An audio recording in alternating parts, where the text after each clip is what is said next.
दिति और अदिति। अदिति से देवता पैदा हुए, वरुण, इंद्र, विष्णु इत्यादि, और दिति से राक्षस पैदा हुए, हिरण्यकश्यप, हिरण्याक्ष और महर्षि कश्यप की ये दोनों पत्नियां थी, और इन्हीं से देवता और असुर की उत्पत्ति बताई गई है। तो इसकी आध्यात्मिक व्याख्या है जो उपरोक्त पूरे सत्संग में आपको मिलेगा कि देवता कौन है और असुर कौन है।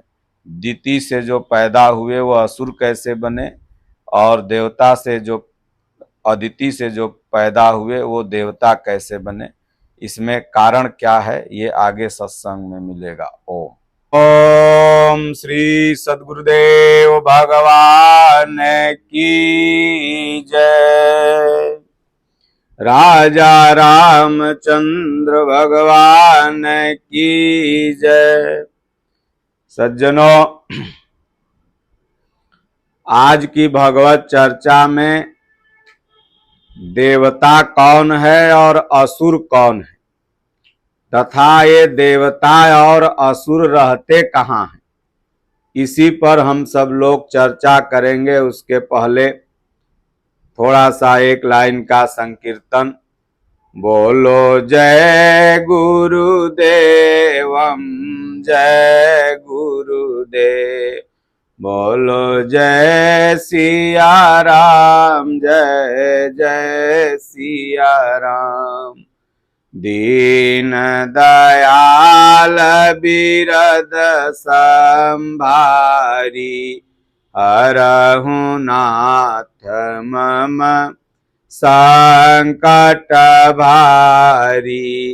अब प्रभु कृपा करहु यही भांति, सब तजी भजन करहु दिन राती।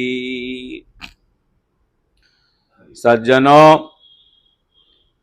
आम जनमानस के मानस पटल दिमाग में है कि देवता स्वर्ग लोक में रहते हैं, मुकुट पहनते हैं और अस्त्र शस्त्र धारण करते हैं, सुंदर हैं, और उनके साथ देवियां भी हैं। और देवता की पूजा करने पर ऐसा आम जनमानस समझता है कि वो देवता उनका कल्याण करते हैं। और असुरों के प्रति जो आम जनमानस के बुद्धि पटल पर विचार है कि असुर लोग पाताल लोक में रहते हैं, बड़े बड़े दांत होते हैं, उनकी वेशभूषा विचित्र होती है, और असुरों से समाज का अहित होता है। असुर डरवाते हैं, डराते हैं, गलत कार्य करते हैं, ऐसा आम जनमानस में लोग सोचते हैं। और यही सबके दिमाग में बचपन से लेकर के वृद्धावस्था तक भरा जाता है। स्वर्ग और नरक ये दो लोकों की परिकल्पना कर ली गई। हमारे यहाँ शास्त्रों में बताया जाता है कि 3 लोक है।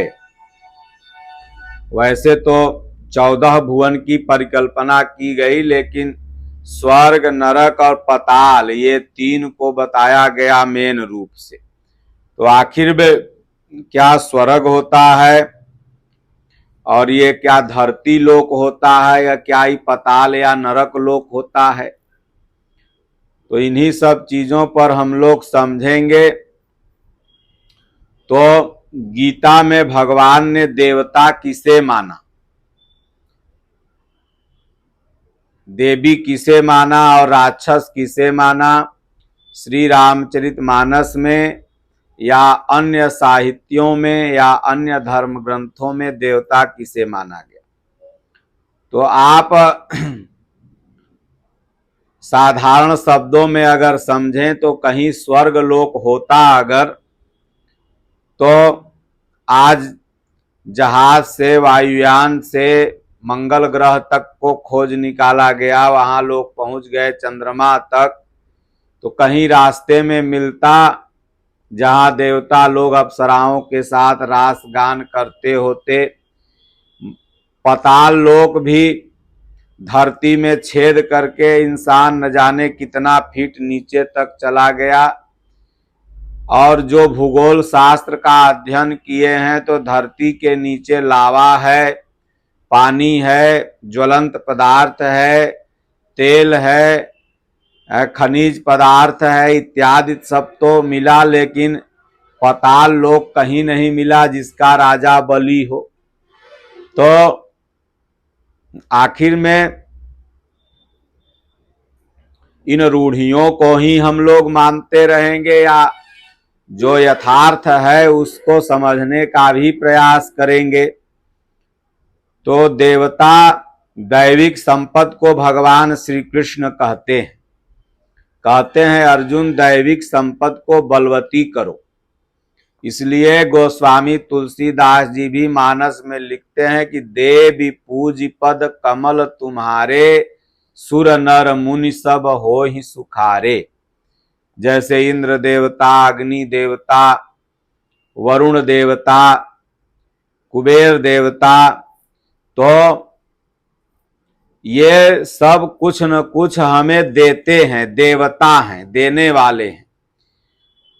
तो किन्हीं को पानी का देवता बनाया गया, ऐसा माना गया, किन्हीं को अग्नि का देवता बनाया गया। भाई अग्नि भी हमें ऊर्जा देती है, ये बिजली वगैरह सब अग्नि का ही देन है। और वरुण देव, इंद्र देव पानी भी हमें देता ही है। पानी अगर न बरसे तो जीवन संभव ही नहीं है, वृक्ष संभव ही नहीं है, मनुष्य जीवन संभव ही नहीं है, हवा न हो तो ऑक्सीजन, तो ये सब देवता हैं, लेवता नहीं है। तो अब इनके एक प्रधान प्रमुख देवता बना दिए गए कि भाई इनके मालिक यह हैं।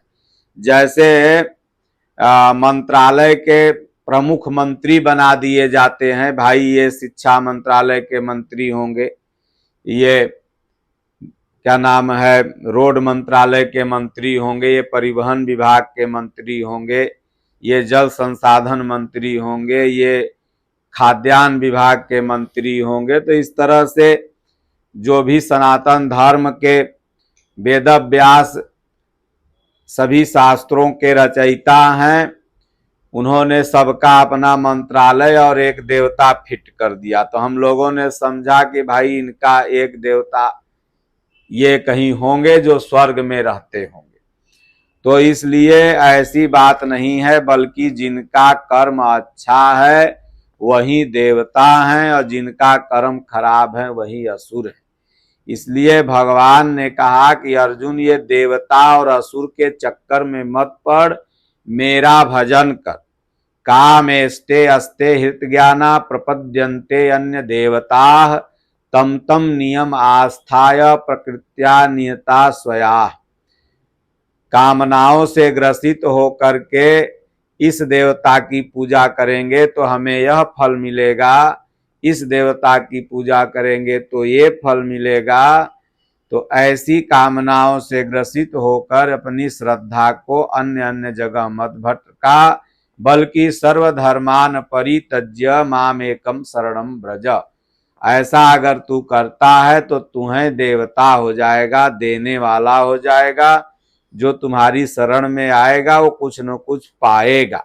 इसलिए संतों के शरण में टूटे फूटे भी संत हैं, महापुरुष की तो छोड़िए, उनके भी शरण में अगर आप जाते हैं और उनका सेवा टहल नाम जप करते हैं तो भगवान आपको कुछ न कुछ फल देता है।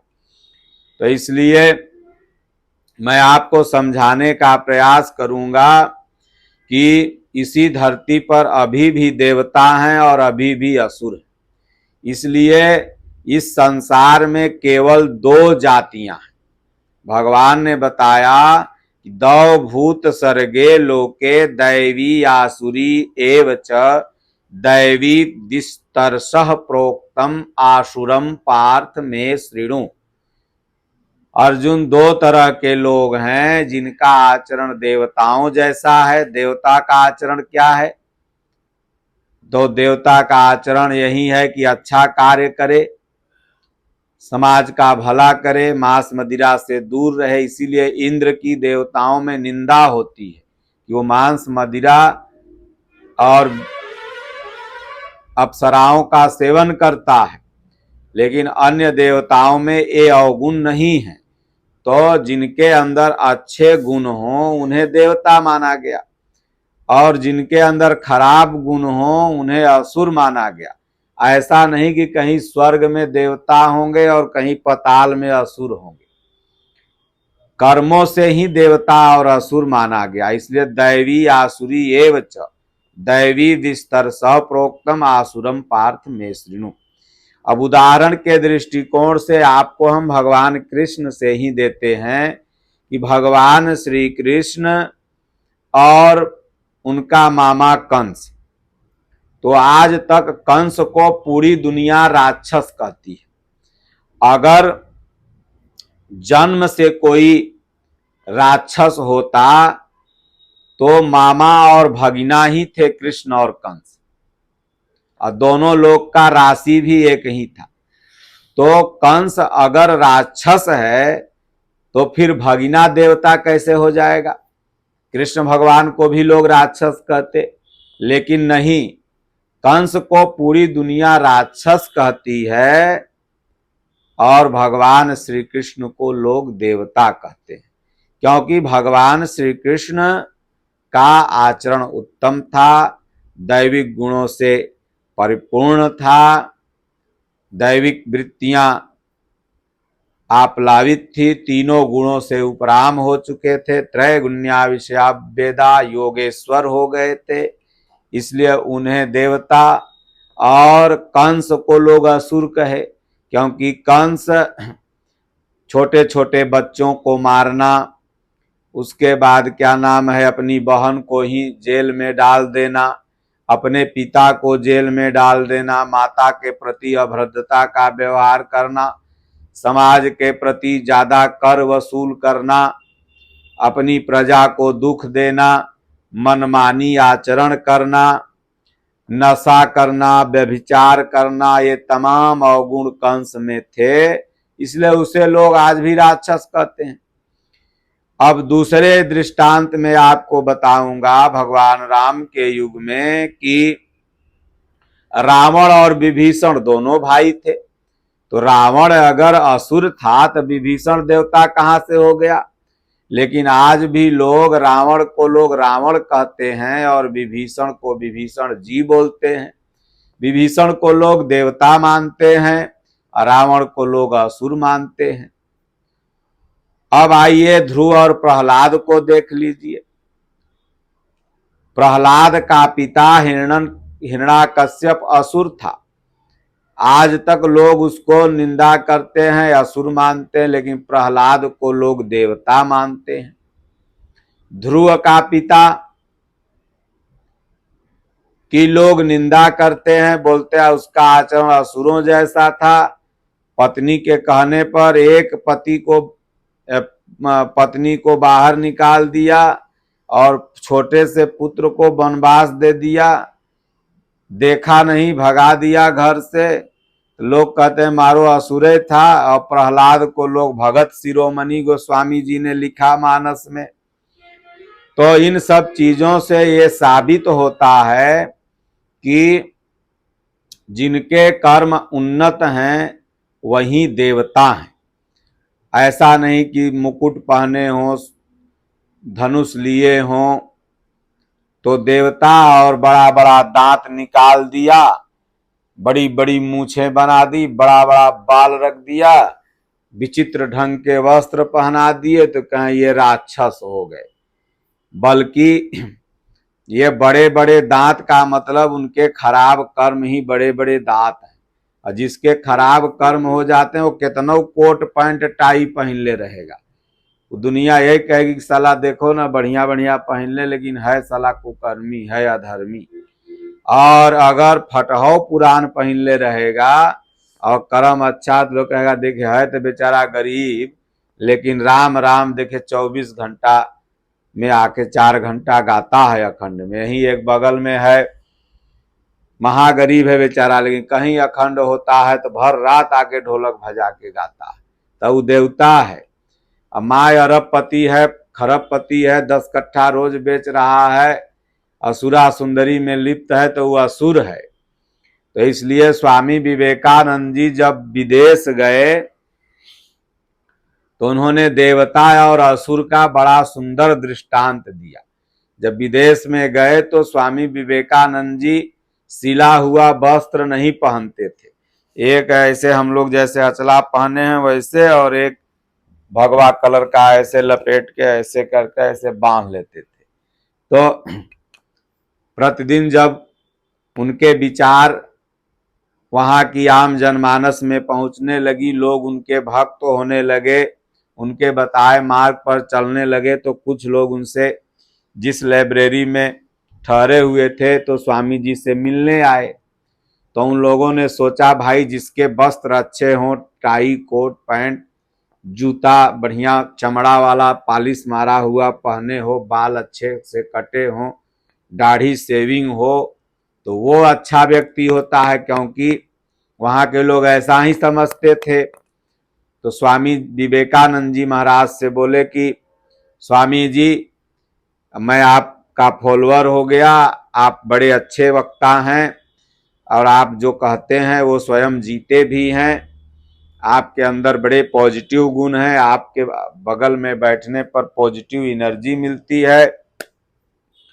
तो ऐसा करें भगवान की हम लोग चाहते हैं कि आपके लिए बढ़िया कोट टाई पैंट जूता और ये बाल जो आपके बड़े बड़े हैं छोटे छोटे, इसको कटवा के बढ़िया से और सेविंग करवा देते हैं, और बढ़िया से आप कल सूट बूट में चलिएगा, प्रवचन दीजिएगा। तो स्वामी जी ने कहा कि देखो तुम्हारे यहाँ कपड़ों से होती होगी लोगों की इज्जत, हमारे भारत में तो कपड़ों से लोगों की इज्जत नहीं होती, हमारे भारत में चरित्र से लोगों की इज्जत होती है। जिसके चरित्र महान हैं उन्हीं को देवता माना जाता है, और हमारे भारत में जिनके चरित्र खराब हैं उन्हें असुर माना जाता है, भले वो सोने का ही न पहने रहे।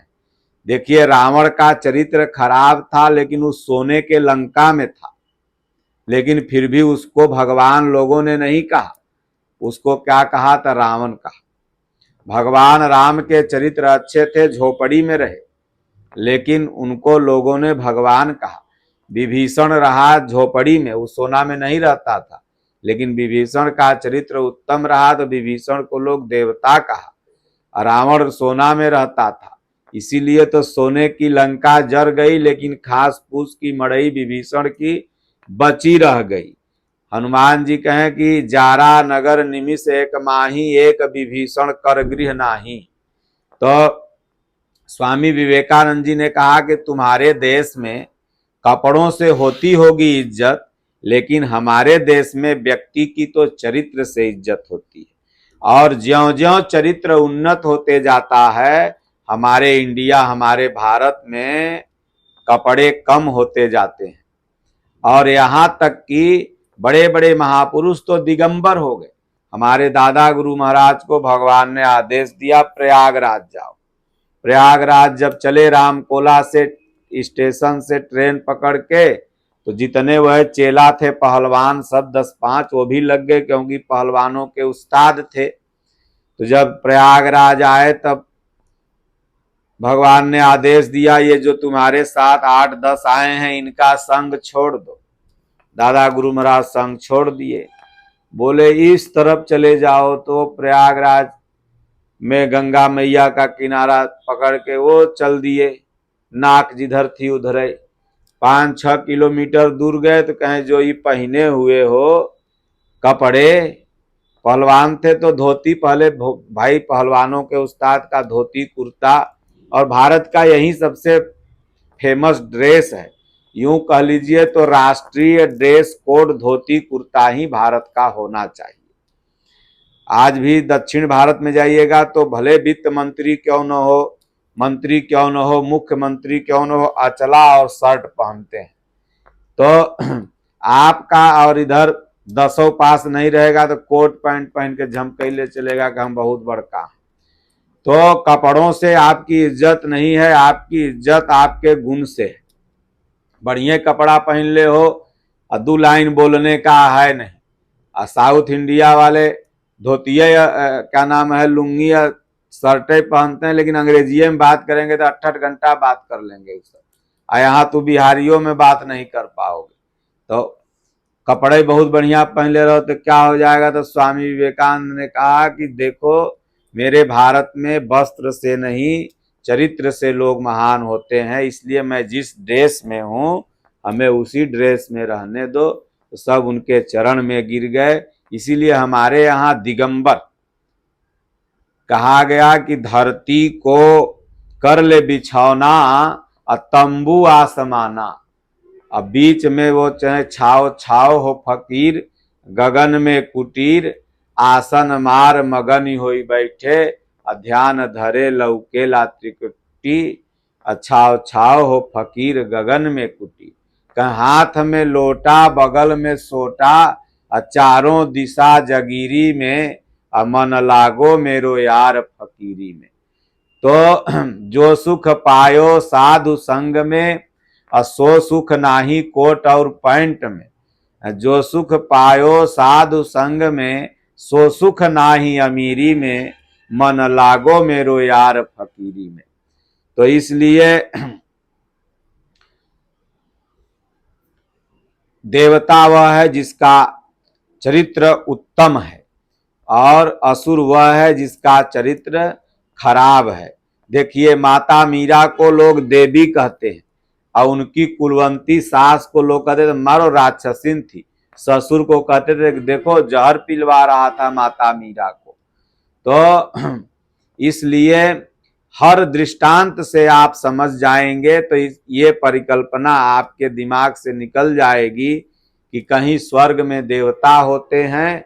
हाँ, जितने देवता हैं, जितने आप अभी पूजा कर रहे हैं, वो भगवान राम हो, कृष्ण हो, आपको माता मीरा हो, सबरी हो, कबीर साहब हो, संत रविदास हो, रैदास हो, तुकाराम जी हो, और जितने महापुरुष साईं बाबा हों, ये जितने भी जिन्हें आप अभी देवता मानते हैं, ये पूर्व के महापुरुष थे और इनके कर्म उन्नत थे, इसलिए महान है।